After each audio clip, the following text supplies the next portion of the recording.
खास तौर जब अमेरिका इंडिया तुम्हारे साथ है, आप देख नहीं रहे इंडिया क्या कर रहा है। क्वाड के जो एक बनी हुई है कंटेनमेंट ऑफ चाइना का, उसमें अमेरिका है, भारत है, जापान है और ऑस्ट्रेलिया है। और इस तरफ अगर हम हैं तो हमारे साथ तो कोई भी। इंडिया ने पहली बार अपनी मसल्स को फ्लेक्स करना शुरू किया। सारी दुनिया में एक एंटी चाइना सेंटिमेंट चल रहे हैं। जहां जहां पर चाइनीज़ की कंपनी जा रही हैं इन्वेस्टमेंट्स करने के लिए, उसे ब्लॉक किया जा रहा है। वो बेशक जापान हो, ऑस्ट्रेलिया हो, यूएसए हो, और अब इंडिया ने भी वही काम करना शुरू कर दिया। चाइना डेस्परेट है आज की डेट में बिजनेस के लिए। इनका बिजनेस डाउन है, कंपनीज की गाड़ियां बिक नहीं रही, कोई भी इंडस्ट्री चल नहीं रही, हालत खराब है। और इंडिया ने देख लिया कि ये एक ट्रम्प कार्ड है, ये डेस्परेट है, और हमारा जो बॉर्डर है इसके ऊपर जो इश्यूज हैं, अब हम अपने कार्ड्स को खेल सकते हैं। अगर आपको हमारी मार्केट चाहिए तो बॉर्डर से पीछे हटो। चाइना के बारे में भी आपकी गलतफहमी दूर हो गई कि चाइना हम पे को बहुत बड़ा ट्रस्ट कर रहा है। चाइना डील कर रहा है पाकिस्तान को एज ए क्लाइंट स्टेट। जैसा बड़ी खबर है कि इंडिया के फॉरेन रिजर्व्स जो हैं वो $600 बिलियन क्रॉस कर गए हैं। वो कह रहे हैं बहुत जल्द 1 ट्रिलियन तक हमने पहुंचना है। कल आपको खबर मिलेगी कि इंडिया की एक रियासत की जो इकोनॉमी है वो आपसे 10 गुना बड़ी है। सारी दुनिया में एक एंटी चाइना सेंटिमेंट चल रहे हैं। जहां जहां पर चाइनीज़ की कंपनी जा रही हैं इन्वेस्टमेंट्स करने के लिए, उसे ब्लॉक किया जा रहा है। वो बेशक जापान हो, ऑस्ट्रेलिया हो, यूएसए हो, और अब इंडिया ने भी वही काम करना शुरू कर दिया। अभी आपने सुना होगा कि एक चाइनीज़ कंपनी है BYD, वो इन्वेस्टमेंट करना चाहती थी इंडिया के अंदर कि हम $1 बिलियन का इन्वेस्टमेंट करेंगे और यहाँ पर कार इंडस्ट्री जो इलेक्ट्रिक कार है उसे प्रमोट करेंगे, उसे बनाना शुरू करेंगे। लेकिन इंडिया ने उस इन्वेस्टमेंट को ब्लॉक कर दिया। अब इस BYD एक बहुत बड़ी कंपनी है चाइना की, और BYD का फुल फॉर्म है बिल्ड योर ड्रीम, और इंडिया ने इस ड्रीम को बंद कर दिया। क्या हम चाइनीज़ के ड्रीम को बंद कर रहे हैं कि वो एक्सपेंड करना चाहते हैं अपनी मार्केट को? अब आप देखिए, इंडिया ने जो फॉरेन की इन्वेस्टमेंट्स है उसको बुलाने के लिए, ये लोकल जो बाहर की कंपनीज़ हैं अगर वो इंडिया में आना चाहती हैं, स्पेशली चाइनीज़, तो इन्होंने एक कंडीशन लगाया कि आपको एक लोकल पार्टनर लेना पड़ेगा, तभी आप यहाँ पर कंपनी एस्टेब्लिश कर सकते हो। BYD ने लोकल पार्टनर कोई हैदराबाद का था, उसको इन्होंने लिया कि हम आपके साथ मिलकर इंडिया में एक प्रोजेक्ट बनाते हैं। वो एक डमी बंदा था, क्या था वो उसके अंदर नहीं जाते। उन्होंने कंडीशन जो थी उसको फुलफिल किया। दूसरा इंडिया की कंडीशन है कि अगर कोई चाइनीज़ कंपनी इंडिया में आएगी तो जो टॉप ब्रास है, जैसे CEO, CFO है, CTO है, वो सारे लोकल लेने पड़ेंगे। BYD ने उसको भी मान लिया। तीसरा कंडीशन इंडिया का है कि जो फॉरेन डायरेक्ट इन्वेस्टमेंट्स हैं इंडिया में, स्पेशली फॉर कार इंडस्ट्री, उसकी कोई भी परमिशन लेने की ज़रूरत नहीं है। लेकिन आपको दोस्तों पता होगा कि 2020 में या 21 में जब गलवान का जो इशू हुआ था, उसके बाद गवर्नमेंट ऑफ इंडिया ने बहुत ही खूबसूरती से एक वर्ड यूज़ कर दिया कि अगर कोई फॉरेन की इन्वेस्टमेंट इंडिया में आती है, जो कि बॉर्डर स्टेट जो कंट्रीज़ हैं इंडिया के साथ, जो बॉर्डर लगता है जिनके साथ, अगर वहाँ से कोई इन्वेस्टमेंट आती है तो उसे परमिशन लेनी पड़ेगी इंडियन गवर्नमेंट से। अब ये क्यों किया गया? अगर इंडिया ये बोलता कि चाइना से अगर कोई इन्वेस्टमेंट आएगी तो हम उसे ब्लॉक करेंगे, तो चाइना बड़े आराम से WTO में चले जाता, WTO में, और जो वर्ल्ड ट्रेड ऑर्गेनाइजेशन वो बोलती कि आप ये रिस्ट्रिक्शंस नहीं लगा सकते, आपको ओपन करना पड़ेगा, और हम उस इन्वेस्टमेंट्स को रोक नहीं सकते थे। मोदी जी का एक मास्टर स्ट्रोक था। इन्होंने बोला बॉर्डर कंट्री से कोई भी इन्वेस्टमेंट इंडिया में आएगी तो हमारे से परमिशन लो। अब बॉर्डर कंट्रीज कौन कौन से हैं? पाकिस्तान है, नेपाल है, भूटान है, बांग्लादेश है, श्रीलंका को हम बॉर्डर स्टेट माने या ना माने, but anyways whatever we can say, उधर से बर्मा है। अब आप बताइए इन सारी कंट्रीज में से कौन सी ऐसी कंट्री है जो इंडिया में इन्वेस्टमेंट कर सकती है? वो सिर्फ एक चाइना है, और हमने उसे बड़ी खूबसूरती से WTO से भी हम बच गए, और इनकी इन्वेस्टमेंट्स को अब परमिशन लेनी पड़ेगी। कल आपको खबर मिलेगी कि इंडिया की एक रियासत की जो इकोनॉमी है वो आपसे 10 गुना बड़ी है। कल आपको खबर मिलेगी कि इंडिया का फलां रियासत जो है, वहाँ रियासतें हैं, फॉर एग्जांपल उत्तर प्रदेश है या जो आप नाम ले लें, उसका जनाब इकोनॉमी का साइज उसमें जो है वो पाकिस्तान से बड़ा हो गया। तो फिर आप किससे कंपेयर करेंगे? इस वक्त जो आपकी टोटल इकोनॉमी का साइज क्या है पाकिस्तान का, पॉपुलेशन के फैक्टर को छोड़ के, तो अगर आप बाकी देखें तो वहाँ की स्टेटें जो हैं उनके अंदर इस वक्त जो तरक्की हो रही है, जो डेवलपमेंट के मुख्तलिफ प्लान जिन पे अमल हो रहा है, इन्वेस्टमेंट हो रही है, वो पाकिस्तान से ज़्यादा है।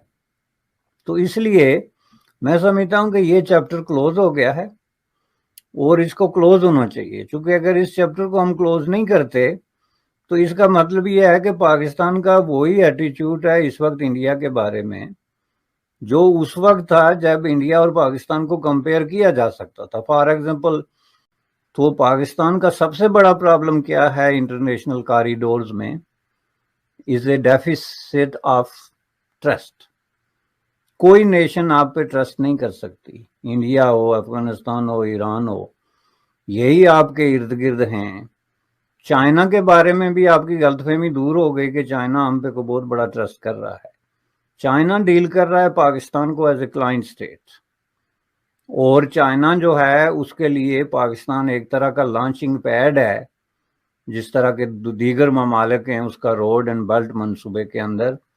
और उसने वहाँ पे एक मुतनाज़ा इलाका जो है गिलगित बल्तिस्तान है उसको इस्तेमाल किया है without the consent of the people और लेजिटिमेट। ये ट्रस्ट डेफिसिट जो है इसको ख़त्म नहीं करते, एतमाद के रिश्ते कायम नहीं करते। उस वक्त तक आप 20 दफ़ा ऐलान करते हैं डिफ़ॉल्ट से बचा लिया, तो कितना अरसे तक बचाएंगे भाई? ये अभी अगले 6 महीने में आपने $12 बिलियन पे करने हैं, तो क्या आप बता सकेंगे हमें कि वो $12 बिलियन कहाँ से आएंगे? तो अमेरिका तो पहले से कह रहा है, यूरोप तो पहले से कह रहा है, इंडिया तो आपके बारे में पहले कर रहा है। हम कोई बात करते हैं अगर एस्टेब्लिशमेंट के खिलाफ तो कहते हैं भारत की बोली बोलते हैं। खास तौर जब अमेरिका, इंडिया तुम्हारे साथ है, आप देख नहीं रहे इंडिया क्या कर रहा है। क्वाड के जो एक बनी हुई कंटेनमेंट ऑफ चाइना का, उसमें अमेरिका है, भारत है, जापान है और ऑस्ट्रेलिया है। और इस तरफ अगर हम हैं तो हमारे साथ तो कोई भी नहीं। दुनिया तब्दील हो रही है, दुनिया इस तरफ जा रही है जिस तरफ पाकिस्तान जो है अगर कदम से कदम और कंधे से कंधा मिलाकर नहीं चला तो इररेलेवेंट हो जाएगा। अब हमारी स्ट्रेटेजिक लोकेशन से ज्यादा हमारी इकोनॉमिक सिचुएशन और पोजीशन हम लोगों की आगे की ट्रेजेक्टरी को गाइड करेगी। चीन जो है अमेरिका का सबसे बड़ा दुश्मन है, designated enemy number 1 United states का। और हमारा और इंडिया जो है अमेरिका का most valuable non NATO ally. इससे ज्यादा हम कोई हो नहीं सकता उनके लिए नेटो के अलावा। और तो हमारे दुश्मन के साथ उनकी जिगरी दोस्ती और हमारे दोस्त के साथ उनकी नफरत और जंगी और एनिमिटी, दुश्मनी। अमेरिका आपने देखा हुआ है at a drop of a hat वो हमारे खिलाफ सैंक्शंस लगा देते हैं, जो भी हम कहें सैंक्शन लगा देते हैं।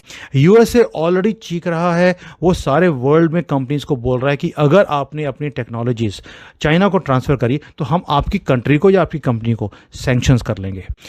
जापान ने भी मना कर दिया कि जितनी भी जापानीज कंपनीज है, बिकॉज जापान चिप इंडस्ट्री में बहुत आगे है, जापान ने भी मना कर दिया अपनी कंपनीज को कि अगर आपने टेक्नोलॉजी ट्रांसफ़र करनी है चाइना के अंदर, चाइनीज़ कंपनीज के साथ मिलकर अगर कोई काम करना है, आपको जापान की गवर्नमेंट से परमिशन लेनी पड़ेगी, उसके बिना आप ये टेक्नोलॉजीज़ को ट्रांसफ़र नहीं कर सकते।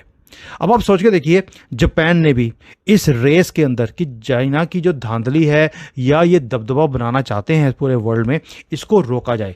क्यों? वो भी बोलते हैं कि ये हमारे लिए एक सिक्योरिटी कंसर्न है।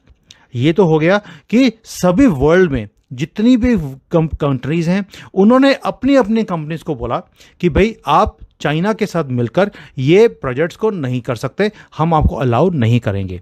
इंडिया ने भी वही काम किया। अब दूसरी तरफ, एक तरफ तो हम चाइना को ब्लॉक कर रहे हैं, दूसरी तरफ टेस्ला को हम एक रेड कारपेट दे रहे हैं कि तुम इंडिया में आओ और तुम यहाँ पर फैक्ट्रीज बनाओ। अब टेस्ला की जो टॉप की जो टीम है वो इंडिया आ रही है इस महीने में, और जो हमारा कॉमर्स मिनिस्टर है उसके साथ वो मिलने वाले हैं। हम उनको रेड कारपेट इसलिए देते हैं बिकॉज वो यहाँ पर डेवलपमेंट की बात करते हैं, चाइना जो है वो टेक ओवर की बात करता है। ये दोनों मेंटालिटीज़ में बहुत ज़्यादा फर्क है।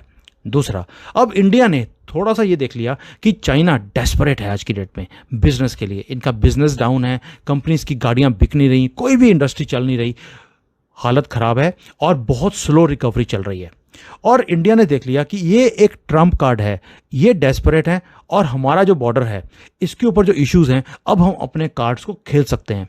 अगर आपको हमारी मार्केट चाहिए तो बॉर्डर से पीछे हटो। This is what India is doing. India ने पहली बार अपनी मसल्स को फ्लेक्स करना शुरू किया। अब डेस्परेशन देखिए, चाइनीज़ डेस्परेट है इंडिया की मार्केट के लिए बिकॉज यूरोप ने बंद कर दिया, they are already into recession, USA ले नहीं रहा और इतनी बड़ी मार्केट इनके पास नहीं है एक्सेप्ट इंडिया। और इंडिया ने इस चीज़ को भांपने के बाद अपने कार्ड्स को इतना ब्यूटीफुली खेलना शुरू किया है कि मैं बता नहीं सकता हूँ। और यहाँ पर हालत ख़राब है कि अब हम क्या करेंगे, क्योंकि अगर BYD को इन्होंने रोक दिया और फिर एक MG कंपनी भी थी, उसने भी कोशिश करी कि जो जनरल मोटर्स की जो कंपनी या फैक्ट्री थी उसको टेक ओवर करने की कोशिश करी, इंडिया ने उसको भी ब्लॉक किया। दैट मीन्स हम एक एक करके इनकी सारी कंपनीज को ब्लॉक करते जा रहे हैं इंडिया में। आपको याद होगा कि जो इनकी MI कंपनी है, Xiaomi, और जो दूसरी मोबाइल कंपनीज हैं उसके भी फंड्स हमने ब्लॉक कर दिए थे, ये बोलकर कि भी ये धांधली कर रहे हैं, यहाँ पर ये पैसे ऊपर नीचे कर रहे हैं, ये ट्रांसफ़र कर रहे हैं पैसे को वापस in wrong means back to China. तो हम इसकी इन्वेस्टिगेशन करेंगे। जितने फंड्स इनके अकाउंट्स में थे हमने फ्रीज कर दिए। दैट शोज़ कि हमने अपने कार्ड्स को बहुत पहले से भांप लिया था 2020 में कि ये प्रॉब्लम्स कल को आ सकती हैं। इसको कार्ड को खेलने का ये तरीका है।